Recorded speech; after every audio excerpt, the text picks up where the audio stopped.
이 한 시간 하나님의 은혜가 더 풍성하게 임하게 되기를 예수님의 이름으로 축원해 드립니다. 오늘 본문에 있는 말씀을 통해서 육체의 정욕을 제어하라, 그런 제목 가지고 말씀을 살펴보겠습니다. 우리 시골에 가면 아주 흔하게 볼 수 있는 개구리가 있는데 무당개구리입니다. 그런데 이 무당개구리가 은근히 예뻐요. 우리는 하도 맨날 보다 보니까 징그럽다 그러지만은 전 세계 사람들이 무당개구리를 보고는 너무 이쁘다 그래가지고 이 무당개구리를 어마어마하게 수출하게 된 겁니다. 그런데 이 무당개구리에는 무엇이 있는가 하면요, 항아리 곰팡이균이라고 하는 것을 가지고 있는데 전 세계 200개 국가에서 이 개구리를 수입을 해가지고 갔는데 이게 이제 기르다 보면 사람이 이제 그걸 갖다가 풀어놓는단 말이에요. 그러면서 그 나라의 모든 개구리를 다 멸사시켰다는 겁니다. 이 항아리 곰팡이균에 걸리면은 어떤 일이 벌어지는가 하면 호흡이 불가능하고 수분 조절이 불가능하고 그렇게 해서 죽게 된다는 겁니다. 그런데 왜 한국에 있는 개구리들은 안 죽는가? 한국에 있는 개구리들은 오래전서부터 이 곰팡이균에 이미 면역 체계를 가지고 있어서 그래서 살 수 있다는 거예요. 여러분, 그 이쁜 개구리 보려고 하는 욕심 때문에 자기 자국 개구리를 다 죽이게 된 거다 하는 겁니다. 야고보 사도는요, 욕심이 잉태한즉 죄를 낳고 죄가 계속해서 쌓여가지고 하나님이 도저히 용서할 수 없는 심판의 대상이 된다 말씀합니다. 야고보서 1장 14절 이하에 보니까 오직 각 사람이 시험을 받는 것은 자기 욕심에 끌려 미혹됨이니 욕심이 잉태한 즉 죄를 낳고 죄가 장성한 즉 사망을 낳느니라. 내 사랑하는 형제들아 속지 말라 말씀합니다. 여러분, 그 사글세 살아보신 분 있습니까? 사글세? 제가 이제 대학 초년생 때 한 달에 20만 원씩 내면서 하숙을 했습니다. 제가 그래도 하숙생 출신이에요. 제가 성남에 있는 신구대학 다니면서. 근데 한 달에 얼마나 빨리 오는지, 사글세 사는 분들은 전세방이라도 살았으면 좋겠다. 비록 지하라도 전세방 살았으면 좋겠다. 근데 전세방 사는 사람은요, 내 집 하나 마련했으면 좋겠다. 그래, 내 집 하나 마련해서 살잖아요? 그러면 그 사람은, 아파트, 초라하더라도 아파트 가서 살고 싶다. 아파트 가서 삽니다. 그러면 사람 욕심이, 어떤 욕심이 생기느냐? 경치 좋고, 물 좋고, 공기 좋은 새 아파트 가서 살고 싶다. 사람의 욕심은 끝이 없다는 겁니다. 그런데 집 하나 마련해 놓고 보면 어떻게 되느냐? 평생 그 집을 위해서 사는 거예요. 그래서 인생 종착역에 섰을 때, 이 집 하나 마련하라고 이렇게 살았는가 하는 생각뿐입니다. 그렇습니다. 여러분, 우리 마음속에 있는 육체적 욕망, 그 욕망을 제어하지 못하면 어떤 일이 되느냐? 인생 참 비참하게 되는 거예요. 여러분, 다윗의 아들 가운데 암논이라는 아들이 있는데 그 누이 다말을 연애합니다. 그래서 그 다말을 자기 품에 두면 자기가 천국 같고 행복할 줄 알았는데 그 여자를 취하고 나고 그때부터 자기 마음에 허무한 마음이 드는 거예요. 허무함. 그리고 자기가 취했으면 자기 아내로 받아들여야 되는데 자기 아내로 받아들이지 않고 이제 이 여자를 내쫓았습니다. 그 오라비가 누구냐? 압살롬이에요. 세월이 지나서 양털 깎는 시즌이 됐을 때 모든 왕자를 불렀습니다. 그러니까 암논이 안 갈 수가 없단 말이에요. 그때 압살롬의 신복들이 그 암논을 여러분 면도칼로 다 이렇게 잘기 찢어서 죽인 거예요. 얼마나 화딱지가 났습니다. 우리나라에 이제 최고의 자리에 선 사람이 누굽니까? 대통령들이죠. 근데 그 끝이 다 안 좋아요. 특별히 여러분 문 대통령 영부인 보세요. 대통령 전용기 타고 외국 여행 가서 좋을 줄 알았는데, 자, 지금 아직도 그 재판이 끝이 없습니다. 아직 그 죄가 청산되지 않았다. 결국은 어떻게 되겠어요? 이번에 이 정권이 들어서서 그렇지만, 이 정권이 지나고 다음 정권 들었으면 갈 게 교도소밖에 없다. 인간 내면의 육신의 본능, 그 본능은 블랙홀 같다. 그래서 세상 모든 것을 다 가지고 다 삼켜도 그 마음에 만족함이 없다는 겁니다.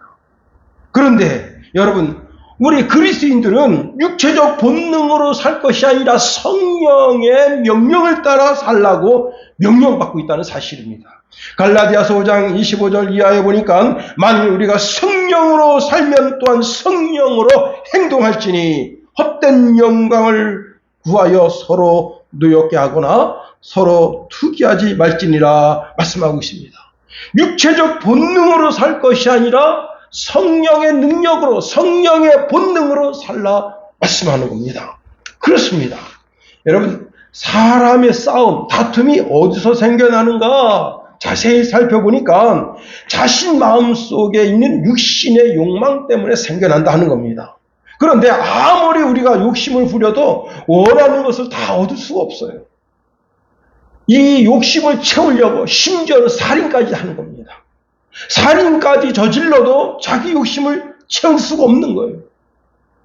자신의 육체의 쾌락을 누리면서 살려고 해도 인간의 만족함이 없는 거예요. 우리는 다 예수 그리스도의 거룩한 신부들이다. 그런데 내 마음의 욕심을 제어하지 못하면 그 마음이 어디에 닿아 있는가 하면 세상에 닿아 있는 거예요. 세상. 예. 세상이 나의 신랑이고 나의 친구가 되는 겁니다. 이것은 하나님께 등을 돌리는 행위라는 사실입니다. 내가 그리스도의 신부로 세상을 마음에 품고 세상을 나의 친구로 삼고 있으니까 반대로 하나님을 원수로 만드는 거예요. 그러니 내 속에 계신 성령 하나님은 나를 질투하신다는 거예요. 왜? 내가 내 속에 모신 성령 하나님 의지하고 성령의 음성을 따라 행동하며 살아야 되는데 그렇게 살지 못하니까 하나님이 질투하신다. 여러분, 질투가 얼마나 무섭습니까? 여자의 질투는 이렇게 이제 3, 4일 정도 있으면 복날이 됐잖아요. 복날에 그 뜨거운 복날에도 서리가 내리게 한다. 이게. 마음이 그 눈빛에 그냥 도끼가 그냥 쫙 품어있고 도끼 어린 눈빛을 딱 보면 그 마음에 어휴 무시라 이렇게 된다 이 말이에요. 여러분, 입술로는 그리스도를 부르면서 주여 주여 하면서도 내 심령 속에 세상의 정욕을 품고 사는 사람은 진정 어리석은 사람입니다. 여러분, 우리 마음에 있는 욕심을 끌어내야 되는 거예요. 끊어내야 되는 거예요. 내 심령 가운데 그 욕심이 어떻게 되죠? 욕심이 잉태해서 교만함이 되는 겁니다. 교만함은 하나님께서 그 교만한 자를 물리치신다. 그러므로 내 심령 가운데 있는 그 교만함을 끊어내는 지혜가 우리 속에 있어야 되는 거예요. 야고보서 4장 8절에 보니까 하나님을 가까이 하라. 그리하면 너희를 가까이 하시리라. 죄인들아 손을 깨끗이 하라. 두 마음을 품은 자들아 마음을 성결하게 하라 말씀하십니다. 로마서 13장 14절에 보니까 오직 주 예수 그리스도로 옷 입고 정욕을 위하여 육신의 일을 dom하지 말라. 갈라디아서 5장 24절에 보니까 그리스도 예수의 사람들은 육체와 함께 그 정욕과 탐심을 십자가에 못 박았느니라 말씀하십니다. 내 정욕이, 내 탐심이 내 심령 가운데 살아있는 사람이 되면 안 된다는 거예요. 내 정욕과 내 탐심이 그리스도 예수와 함께 십자가에 못 박혔기 때문에 죽어 있어야 된다는 거예요. 그렇습니다. 이 사람이 바로 영의 사람이고 성령의 사람이다 하는 겁니다. 영의 사람은 자신의 육체의 정욕과 탐심이 자기를 이끌고 가지 않는다는 거예요. 여러분, 이 시간에 우리가 하나님 앞에 나와 예배함으로 내 심령 가운데 정과 욕심, 내 이 생명까지도 다 십자가에 내어놓아 십자가에 못 박힘으로 말미암아 이제는 나는 죽고 내 속에서 예수가 사는 그런 심령이 다 되기를 예수님의 이름으로 축원해 드립니다. 그렇습니다. 여러분, 영혼의 만족이 채워지는 시간, 이 시간이 바로 그런 시간이다. 여러분 육체를 위해서, 육체가 건강하기 위해서 어떡합니까? 운동을 하죠. 저도 이제 매일 1시간에서 1시간 반 정도 배드민턴을 칩니다. 여기 이제 초등학교에 가서 운동을 합니다. 또 그게 안 되면 약사천을 걷기도 하고 육체를 위해서 일을 한다. 그 다음에 여러분 마음을 즐겁게 하기 위해서 어떻게 합니까? 저는 이제 축구를 좋아하거든요. 강원 FC가 오늘 이제 저녁 7시에 축구를 하는데 그때 이제 응원을 합니다. 강원 FC 이기라고. 그 다음에 우리 대한민국 축구, 대한민국 축구가 이제 어떤 나라하고 축구를 하더라도 와서 응원을 해주죠. 그리고 나머지는 뭐 잘 보지도 않아요. 그렇게 하면서 마음의 즐거움을 얻습니다. 그런데 영의 즐거움을 얻기 위해서는 어떻게 되는 거예요? 주예전에 나와야 되는 거예요. 주예전에. 그런데 여러분 주예전에서 선포되는 말씀이 정말 달고 오묘하다 그렇게 말하는 사람도 있지만 사실 달고 오묘할 때가 별로 없어요. 말씀 들을 때 왜 이렇게 졸리냐 이게. 우리 목사님 그냥 말씀 준비를 잘 못하셨나 왜 이렇게 졸린가. 그래도 그 말씀을 들어야 영이 사는 거예요. 시편 107편 9절에 보니까 그가 사모하는 영혼에게 만족을 주시며 줄인 영혼에게 좋은 것을 채워주심이로다 말씀합니다. 시편 65편 5절에 보니까 골수와 기름진 것을 먹은 같이 나의 영혼이 만족할 것이라. 나의 입이 기쁜 입술로 주를 찬송하리라. 시편 16편 11절에 보니까 주께서 생명의 길을 내게 보이시리니 주의 앞에는 충만한 기쁨이 있고 주의 오른쪽에는 영원한 즐거움이 있나이다. 예배 시간에 나와서 예배함으로 말미암아 내 정과 욕심, 내 생명까지도 십자가에 못 박는 그런 기적과 이적을 만들어내는 것이다. 그리고 이제는 여러분 우리가 이제 교회 문을 박차고 나가서 세상에 살 때 성령의 사람으로 살려고 몸부림치는 거예요. 그렇습니다. 성령의 사람으로 살려고 몸부림치는 사람은 어떻게 되느냐? 믿음의 실상을 바라봐야 되는 거예요. 히브리서 11장 1절에 보니까 믿음은 바라는 것들의 실상이요 보이지 않는 것들의 증거니 말씀합니다. 바라봐야 되는 거예요. 내가 믿음으로 걸어갈 이 세상을 바라봐야 되는 거예요. 주님이 말씀하십니다. 내 입을 넓게 열라 내가 채우리라 말씀하십니다. 시편 81편 10절에 보니까 나는 너를 애굽 땅에서 인도하여 낸 여호와 내 하나님이니 내 입을 크게 열라 내가 채우리라. 마음의 문을 활짝 열고 여러분 우리 심령 가운데 하나님의 말씀이 풍성하게 들어와 내 이 사악한 심령이 다 사그러지고 정말 부드러운 심령이 되도록 그렇게 여러분 예비하고 준비해야 된다. 열왕기하 4장에 보면 엘리사가 한 과부 집에 가서 이런 명령을 합니다. 너는 밖에 나가 모든 이웃에게 그릇을 빌리라. 빈 그릇을 빌리라. 그것도 조금 빌리지 말라. 조금 빌리지 말라는 게 뭐예요? 많이 빌리라. 많이. 그래서 이 여인이 동네 다니면서 전부 그릇을 빌려오는데 그냥 모든 그릇 다 빌려오는 거예요. 그럴 때 그 믿음의 분량만큼 그 그릇에 기름이 따라지고 그 기름을 팔아서 어떻게 했느냐? 그 집안의 빚을 갚고 그 자녀와 그 가부가 살아나갈 수 있는 삶의 터전이 열려지게 됐다는 겁니다. 이 시간에 하나님 말씀 잘 귀담아 들음으로 말미암아 큰 역사가 있어지게 되길 예수님의 이름으로 축원해 드립니다. 말세의 징조를 5가지 정도로 말씀드린다면 이것을 드릴 수가 있어요. 여러분 주님이 이 땅에 이제 강림하실 때에 그때는 천사도 모른다. 마치 도둑이 어느 집에 도둑질하러 임하는 것처럼 그렇게 주님이 임하신다는 거예요. 데살로니가 5장 2절에 보니까 주의 날이 밤에 도둑같이 이를 줄을 너희 자신이 자세히 알기 때문이라 말씀하십니다. 그러면 이렇게 주님이 이제 재림하실 날에 가까웠다 그렇게 말씀하는데 주님의 재림의 징조가 무엇이냐? 첫 번째는요, 자연재해입니다. 예, 우리가 얼마 전에 코로나를 겪었습니다. 그 전에 사스라는 걸 겪었어요. 우리 대한민국 땅에서는 사스가 그렇게 큰 피해를 입히지 않았습니다만은 제가 이제 그때 중국을 이제 활발하게 들어갔었어요. 1년에 적게 들어가면 6차례, 많이 들어가면 8차례 이렇게 들어갔었습니다. 그러는 가운데 중국 한 지방의 병원에 갔는데 여러분 26살 청년이 덩치가 우리 성훈이 같아요. 아주 건강합니다. 근데 그 사스에 걸려서 죽어가고 있습니다. 예, 오늘 밤 못 넘긴다. 그래서 제가 그때 그 병원에 갔습니다. 무슨 믿음으로 가는지 모르지만 마스크 쓰지 않고 가서 그 청년한테 이제 통역을 세워서 이야기합니다. 청년, 내가 지금 한국에서 왔는데 내가 너한테 줄 게 아무것도 없다. 근데 내가 너한테 이 시간에 주고 싶은 게 있다.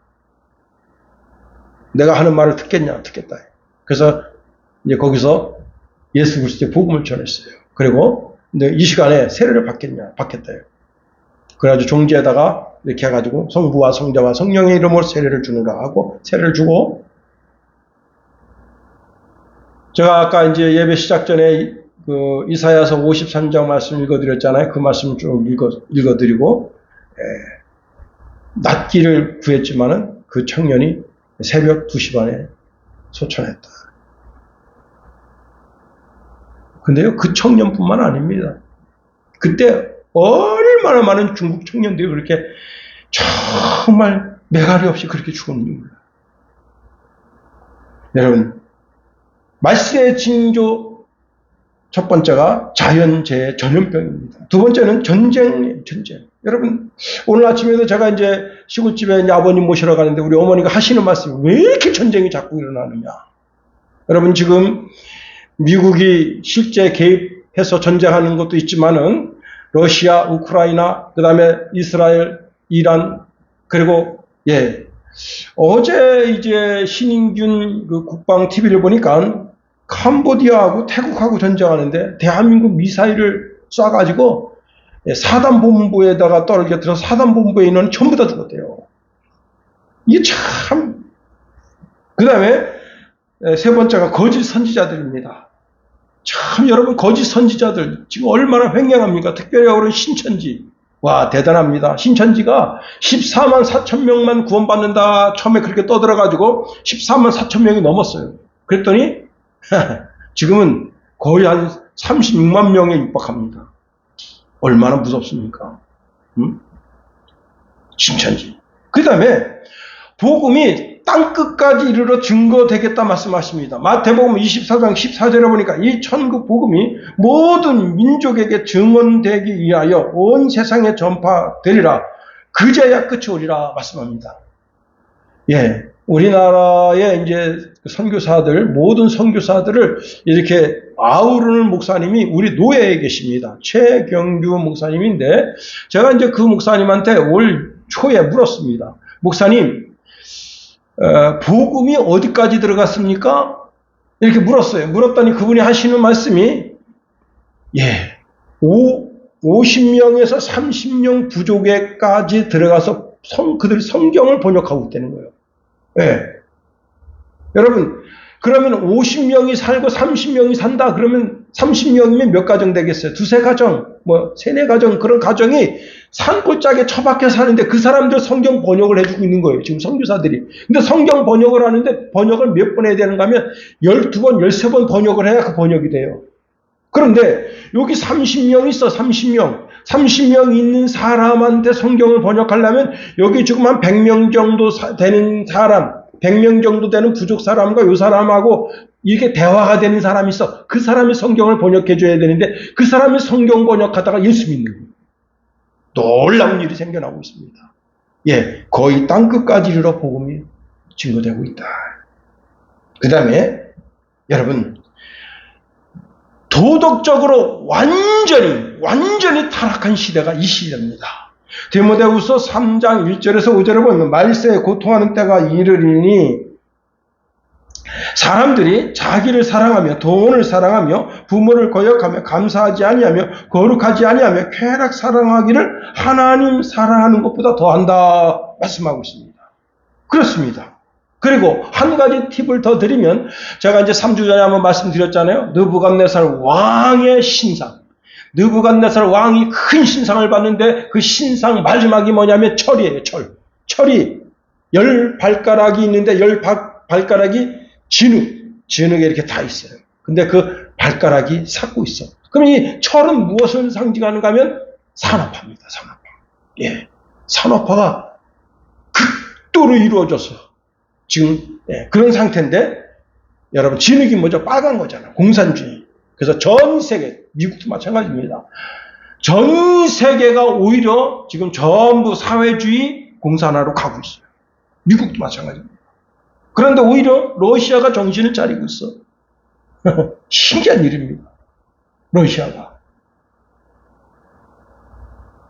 여러분, 우리가 성경적으로 말세 그러는데, 말세라는 말 뜻은 끝의 세상이라는 말입니다. 이 세상의 마지막 시대, 즉 하나님의 구속 사역이 완성되어가는 마지막 국면을 가리키는데, 예수님이 이 땅에 초림하셨을 때, 이 땅에 태어나셨을 때부터 지금까지를 말세라 한다. 자, 그런데 제가 지금 5가지를 말씀을 드렸잖아요. 5가지 말세의 현상을 말씀드렸는데, 지금 이 시간, 예배하는 이 시간에 주님이 강림하셔도 전혀 이상할 것이 없을 정도로 주님의 재림이 가까웠다는 겁니다. 그렇습니다. 두 번째로, 자, 그러면 이 말세에 사는 성도의 신앙의 자세 가운데 우리가 오늘 생각할 것은 자기 정욕에 빠지지 말아요. 자기 정욕에.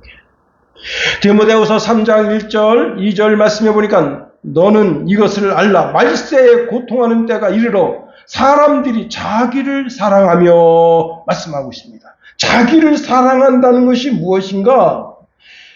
자신의 영적인 자아보다 죄악된 육체적인 사람을 사랑하는 것을 가르쳐 자기를 사랑하는 것이라 말한다는 겁니다. 하나님을 기쁘시게 하는 삶보다 자신의 육체적 욕망을 충족시키며 그 욕망을 품고 사는 것을 좋아하고 욕망이 하나씩 이루어지는 것을 좋아한다. 여러분, 준수라는 학생이 있습니다. 중학교 2학년 때 전교 2등을 했습니다. 그래서 엄마한테 자랑합니다. 엄마, 내가 전교 2등을 했어. 그랬더니 엄마가 하는 말이, 야, 이 새끼야, 전국에 중학교가 몇 개인 줄 알아? 5,000개야, 이 새끼야. 5,000개인데 너는 5,000개 중에서 1등, 2등 했으니까 만등이야. 여러분, 자기 학교에서 2등 했으면 어떡합니까? 아이고, 우리 아들 참 잘했다. 야, 오늘은 치킨하고 피자 쏜다. 그리고 축하를 해줘야 되는데 2등 했다고 그날 4시간 메타적을 한 겁니다. 우리 두 아들 그렇게 했어 아마 서울대 가고도 남았을 텐데. 하버드대는 뭐 못 갔겠어요. 자, 거기서 끝난 게 아닙니다. 자, 남편하고 이혼하고 나서 아들에 대한 20년 교육계획을 세우고요. 그 교육계획, 그게 뭐냐면 서울대 외교학과에 입학하고 외교관 되는 게 이 엄마의 꿈이에요. 성적에 못 미치면 어떻게 하느냐? 체벌과 수면과 식사를 박탈하고요. 극단적으로 이 아이를 밀어붙이게 됐는데, 이제 고등학교 가서 뭘 보냐? 모의고사를 본단 말이에요. 그 모의고사에는 전국 석차가 나와요. 전국 석차가. 근데 이 아들이 몇 등을 했는가 하면 2,700등 했는데 1,200등으로 고쳤습니다. 또 2,400등 했는데 이번에는 250등으로 고쳤어요. 문제는 뭐냐면 내일 엄마가 학교에 와서 이 아이 진로에 대해서 선생님하고 상의하게 된 거야. 그래서 내일 엄마가 오게 되면 이 사실이 밝혀질 것 같아서 주무시고 있는 엄마를 가서 칼로 찔러 죽이고 27차례인가 찔렀어. 자, 그리고는 뻔뻔하게 계속 학교를 다닙니다. 7개월 동안. 자, 그 아버지가 자기 와이프한테 전화를 해도 전화가 안 오고, 자기 아들한테 전화를 해도 전화가 안 와요. 그래서 그 집을 찾아갔어. 문을 여는 순간 그 안에 그냥 시체 썩은 내가 천지진동하게 된 거예요. 13년이 지났습니다. 13년이 지나서 이제는 말할 수 있다. 거기 나와서 그 아들이 말을 하는 거예요. 그 엄마가 자기 그 체면, 자기의 그 어떤 충족을 위해서 예를 들어 3일 동안 안 재워. 졸면 어떡하느냐. 끌어내가지고, 여러분 골프채 제7번 아이언이라네, 그게. 그러다가 밤새 때릴 거예요. 이 아들이 이렇게 생각합니다. 아, 내가 이러다가 엄마한테 맞아 죽겠다. 내가 엄마한테 맞아 죽느니 내가 엄마를 죽여야 되겠다. 이게 2011년 있었던 일입니다. 여러분, 강원도 화천 내 고향인데 육군 소령이 육군 중력 진급 예정자예요. 근데 30대 여성 군무원을 살해하고 북한강에다 유기시켰습니다. 이것이 작년 10월 말에 있었던 일이에요. 자, 내연관계가 드러날까봐, 자기가 내연관계가 드러날까봐 이 여자를 죽인 것도 큰 죄인데 죽여서 여러분 시체를 또막또막 낸 거예요. 그게 더 큰 죄입니다. 결국은 무기징역 받았다. 장래가 창창한 사람인데 조급한 마음 가지고 결과를 생각하지 않고 자기 쾌락에 빠져 살다가 결국은 그 쾌락 때문에 추락하는 거예요. 디모데후서 3장 4절에 보니까 배신하며 조급하며 자만하며 쾌락 사랑하기를 하나님 사랑하는 것보다 더하며. 삼손이 어떻게 됐습니까? 쾌락을 그 드릴라라고 하는 여자. 여러분, 삼손은 나시린이기 때문에 이런 창녀를 대우하면 안 되는 거예요. 근데 그 여자한테 폭 빠져서 어떻게 된 겁니까? 두 눈이 뽑혔어. 그리고 연자맷들을 도는데, 여러분, 블레셋 모든 사람들이 관광 코스예요, 그게. 여러분, 이제 경주에 가면 경주에 관광 코스가 뭡니까? 불국사잖아, 불국사. 불국사 꼭 가봐야 되잖아요, 그죠? 예수 믿는 사람들, 믿지 않는 사람들 거기 가봐야 되잖아요. 여러분, 기가 막힌 것이, 야, 진짜 우리 역사학자, 이 나쁜 놈들입니다. 역사학자들, 대한민국에 있는 역사학자들은 다 죽여버려야 돼. 왜냐? 십자가가 남은 거야, 거기서. 그걸 감추는 거야.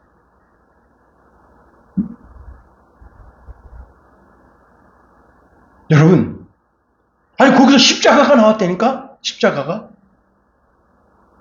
나온데 이거 숨긴 거야. 십자가가 그냥 십자가가 아닙니다. 십자가가 전부 보석이 박힌 십자가예요.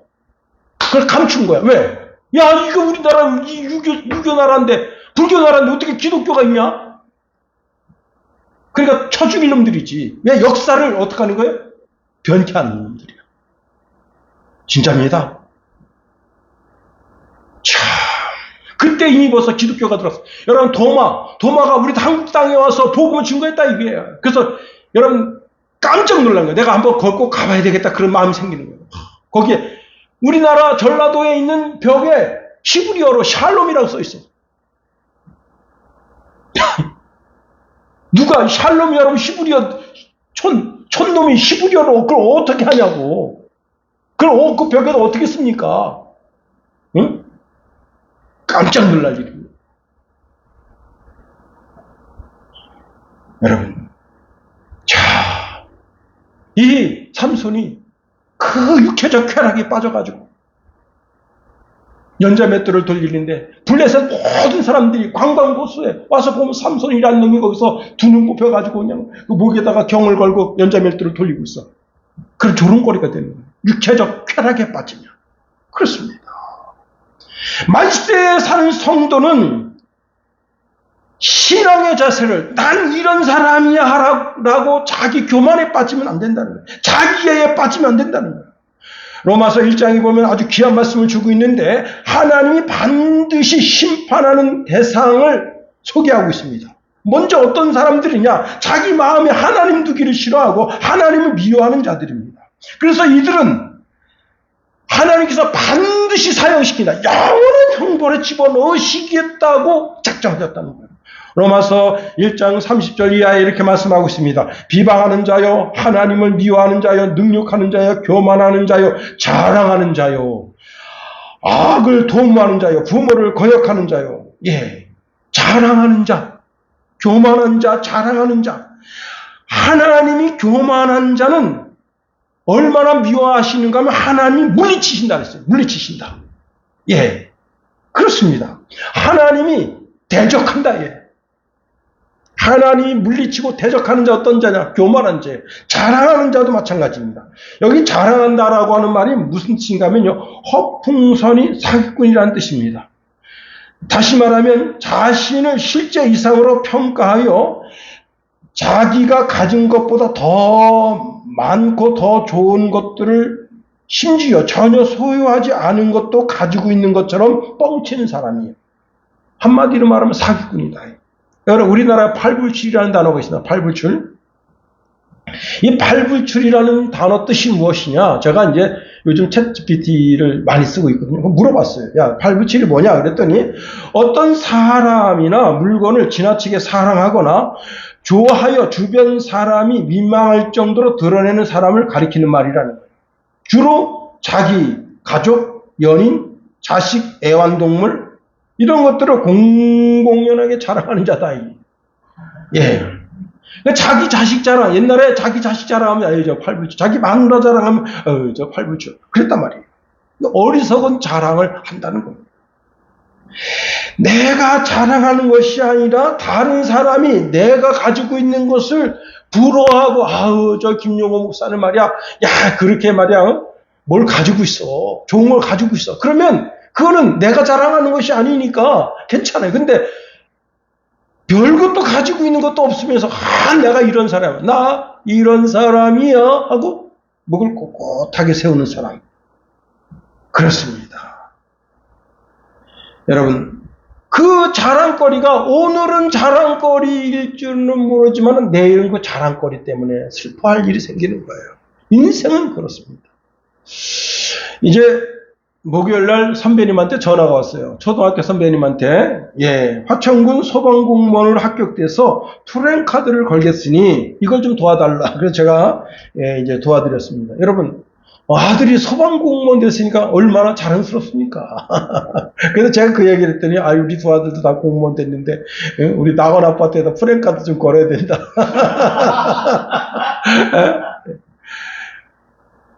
여러분, 느부갓네살 왕이 어리석은 자랑을 합니다. 여러분, 느부갓네살 왕이 큰 금신상을 받잖아요.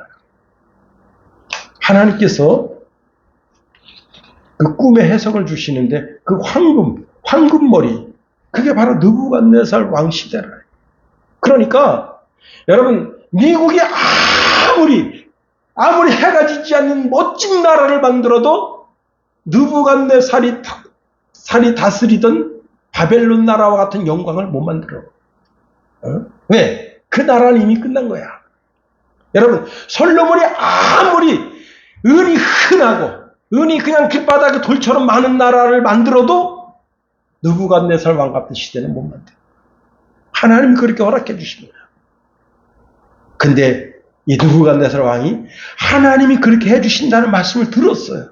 그런데 그 말씀을 일부러 잊어버려. 그리고 스스로 교만하게 됩니다. 잠언서 16장 18절에 교만은 패망하는 길이다. 자, 그래가지고 느부갓네살이 어떻게 되느냐? 7년 동안요, 머리를 안 깎았어.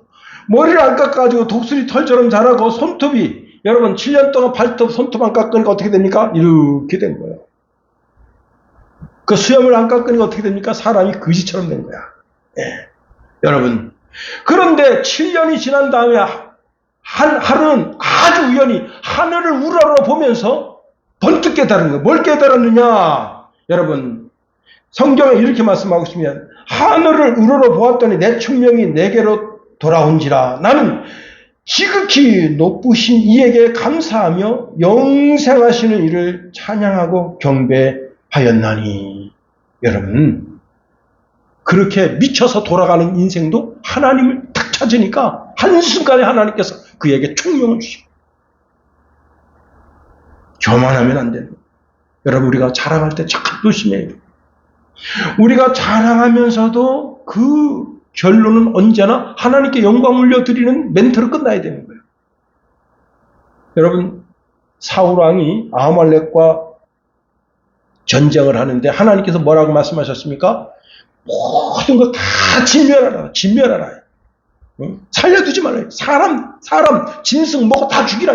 그런데 아가강을 살려두고 좋은 소, 좋은 양, 좋은 낙타, 좋은 염소 다 살려냈어.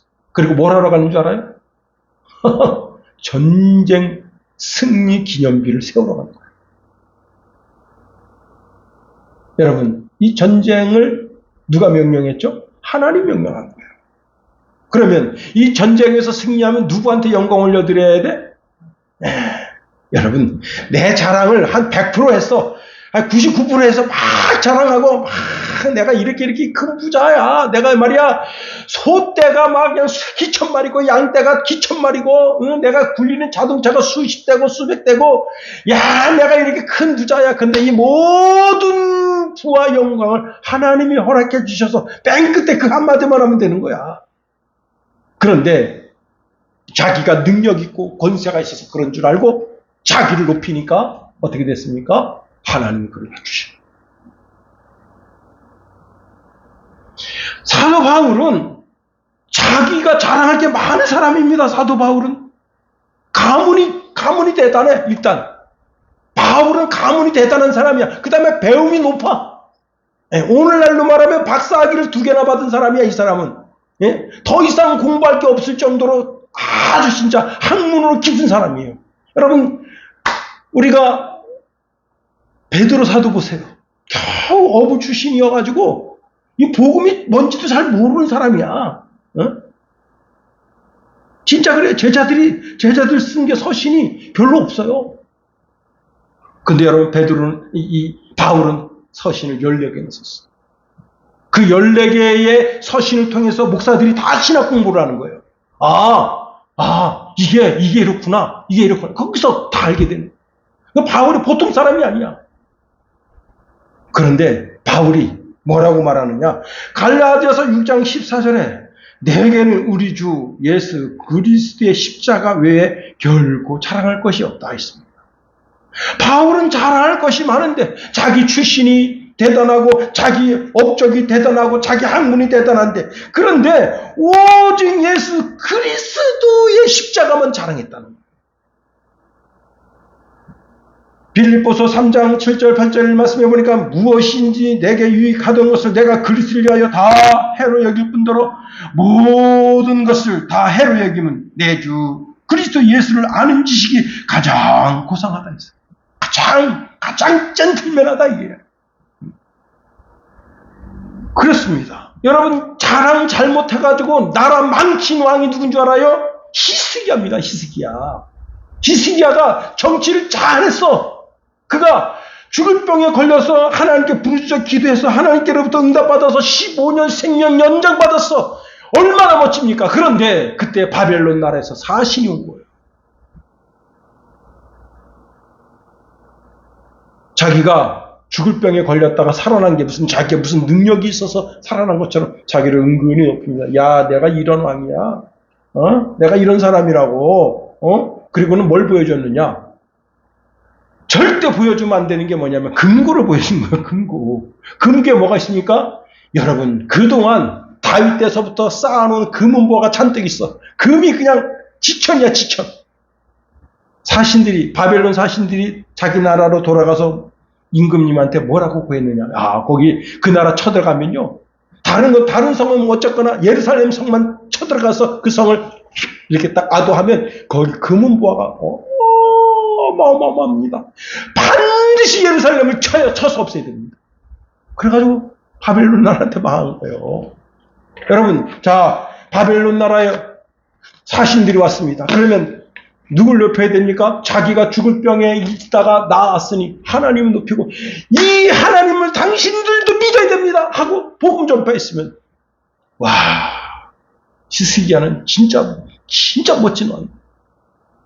어리석게도 금은보와 내탕고를 보여주고 그 자랑해가지고 나라를 망친 왕이 히스기야. 마귀는 우리의 심령을 붙잡고 자꾸 말합니다. 자랑질해라, 자랑질해라, 자랑질해라. 자랑질하면 어떻게 된다고요? 교만하게 되는 거예요. 내 능력, 내 권세로 뭐가 됐는 줄 생각하는 거예요. 착각하는 거예요. 마귀의 특징이 뭐냐면 바로 교만입니다. 우리가 겸손하면 하나님이 그 사람을 쓰십니다. 그러나 자랑하고 교만하면 마귀가 그 사람을 쓰는 거예요.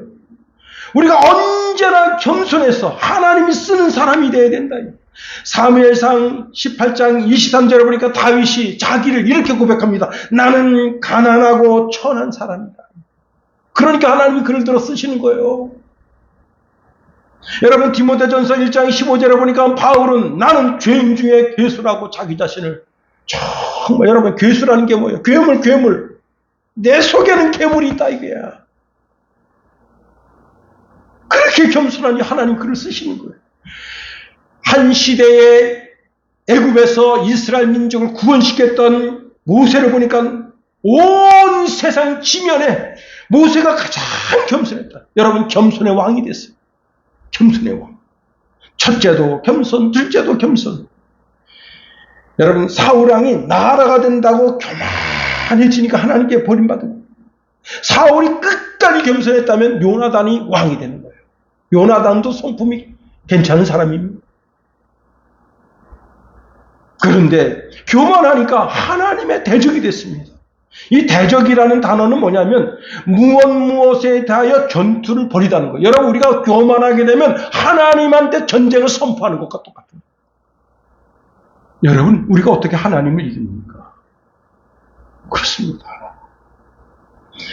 마태복음 12장 11절 12절에 보니까 너희 중에 큰 자는 하나님을 섬기는 자가 되어야 하리라. 누구든지 자기를 높이는 자는 낮아지고 누구든지 자기를 낮추는 자는 높아지리라. 하나님 그렇게 하시겠다는 거예요.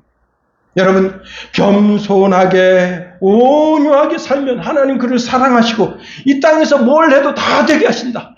마태복음 5장 15절에 보니까 온유한 자는 복이 있다. 그가 땅을 차지하게 된다. 시편 37편 11절에 보니까 이렇게 말씀하고 있습니다. 온유한 자들은 땅을 차지하며 풍성한 화평으로 즐거워하리로다 말씀하십니다.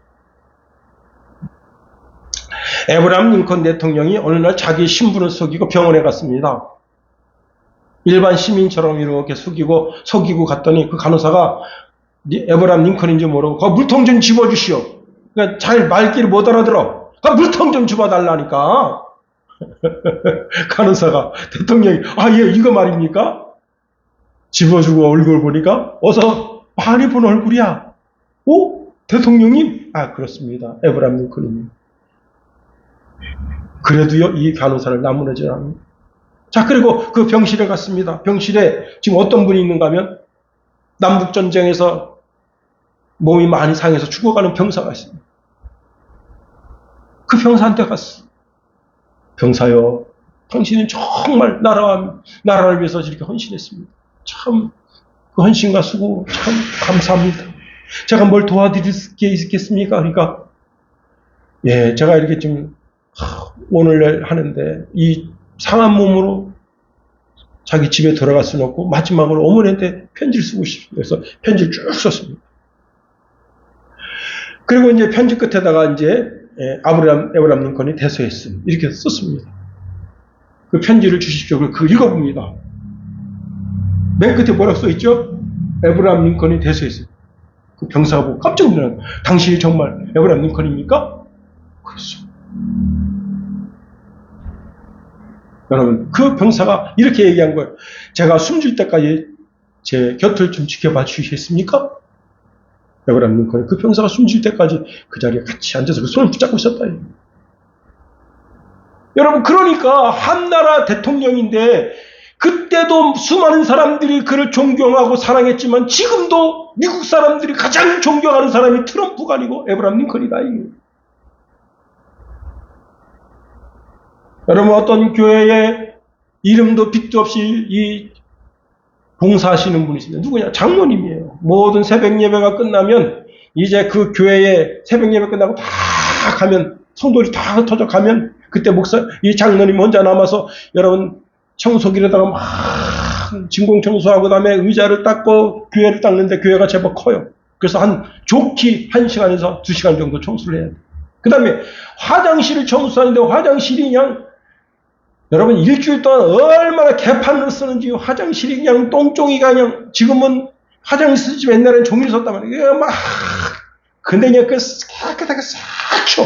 그래서 그 교회에서 가장 깨끗한 데가 어디냐면 화장실이야. 그래서 목사님이 설교 도중에도 우리 교회 화장실은 밥알이 떨어져도 주워 먹을 수 있을 정도로 깨끗하다. 그렇게 말하죠. 근데 어느 날 목사님이 그걸 푼 겁니다. 설교 중에 이렇게 말씀하셨어요. 뭐라고 말씀하셨느냐. 우리 교회가 이만큼 유지될 수 있었던 이유는 무명에 충성된 종 한 사람 때문입니다. 잠언서 11장 2절에 보니까 겸손은 지혜의 근본이다 말씀합니다. 이제 말씀을 마치면 여러분 말세의 한 징조가 뭐냐? 자기 자랑, 자기 육체 자랑. 그 교만 때문에 하나님께로부터 버림받는다면 이게 얼마나 불쌍한 인생입니까? 여러분 자랑 많이 하세요. 그런데 자랑 많이 하고 맨 끝에 멘트가 뭐라고? 99% 자랑하고 1% 모든 건 하나님 하셨다. 그만 따라하시죠. 하나님 하셨습니다. 하나님이 하셨습니다. 기도하겠습니다.